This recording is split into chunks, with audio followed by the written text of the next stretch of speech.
Hi, it's Maija here, and this is my indie genre comics haul. I've lately bought a bunch of indie genre comics, and I hope to do a second part to this video, which will be me actually reviewing all of these comics that I've bought lately. So this all started because I love Emily Carroll, especially her collection Through the Woods, and I want to know if she has had new stuff out. She does mainly horror comics, and I found that she had Beneath the Dead Oak Tree out, which is published by the small independent publisher Shortbox. So the blurb for this is: murder, decadence, cowardice, guilt, and aristocratic foxes in wigs all combine in this gorgeously poignant poem or folk song. This is the first spread, and just to show you what the art looks like, this is this second spread. So this one isn't a comic but an ebook, but I want to show you that I also bought Mona by Leigh Alexander from Gumroad because it has illustrations by Emily Carroll in it. And this is part urban horror story, part tribute to Silent Hill 2. Leigh Alexander's Mona is about a young writer and the appetites eating away at her. So basically it's a horror story with illustrations by Emily Carroll. Then I happened to see a great comic on Twitter. It was by Sekar, and it was this combination of fairy tales, witches, and online dating. And I will link it in the description, so go and read it. So I loved it, and I want to know how to give money to Sekar. And I found out she also had a comic out from Shortbox. And since the Beneath the Dead Oak Tree arrived so quickly from Shortbox, I ordered 3 other genre comics from them. So the one from Sekar that I bought was Your Mother's Fox. It is this short, small comic, and this is about a woman who sets out to see America the way her mother did, on the back of a giant fox. A poignant treatise on place, identity, and belonging. And this, of course, has the magical element of a giant fox. And this is the first page. Then I also bought Homunculus by Joe Sparrow, which is a science fiction comic. And this is set in the near future where a young scientist and her sentient creation struggle to understand and be understood by the world around them. Once again, a dark starting spread.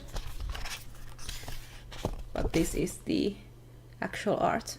So I think it's from the perspective of the scientist's creation. The cover was really hard to see, so here it is. And another science fiction comic that I bought because it looked absolutely gorgeous is What Is Left by Rosemary Valero-O'Connell. And just look at this. And this one is about a ship that runs on the memories of one of its occupants malfunctions and collapses in on itself in the dead of space. Alive but trapped inside the reservoir of the ship's memories, an engineer who survives the wreckage finds herself alone and stranded in a patchwork dream of someone else's life. So it sounds really good. Here is the first spread. I'm not sure if you can get a good glimpse of what the art looks like from that. Here's a person. I think it's gonna be absolutely beautiful. Then I'm gonna show you a bunch of digital comics that I bought. Since the comic that Sekar posted on Twitter was from an anthology that she had taken part in, it was called Power and Magic, the Queer Witch Comic Anthology, I went and bought it on Gumroad. This is the cover for that. They also had an anthology called Immortal Souls, and this is the second anthology in the Power and Magic Queer Witch anthology series, so I also bought that one.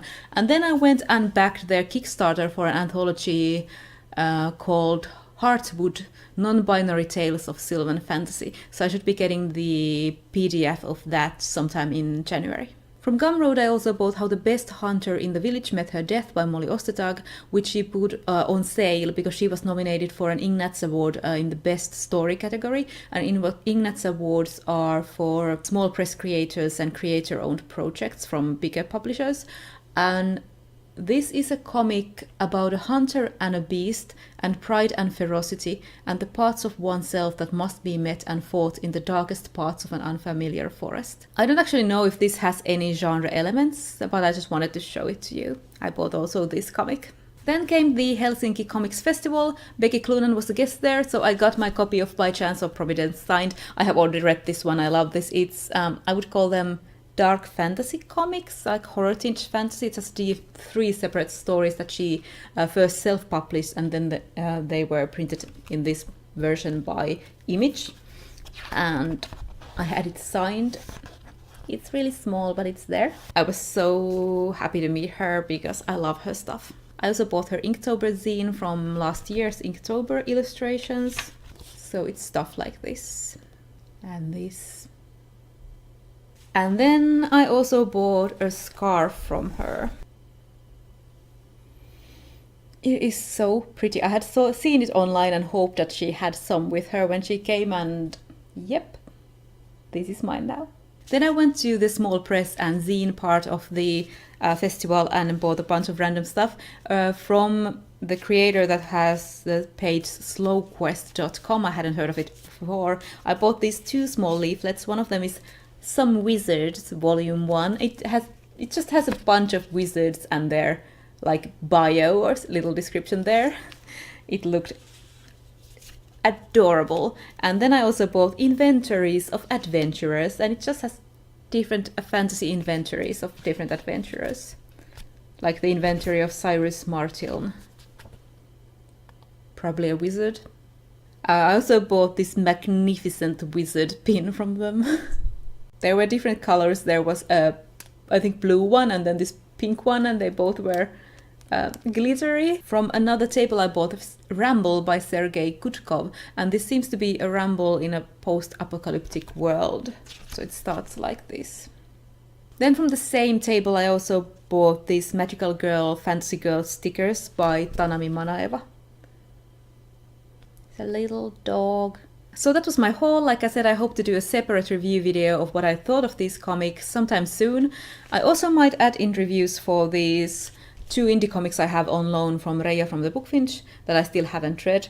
I have the first chapter of Sfeer Theory, which is a fantasy steampunk webcomic, I think. So that's the first chapter of that. And then I also have Steve Lichman Volume 1, which is also a volume of a webcomic. Here's the first spread of that one.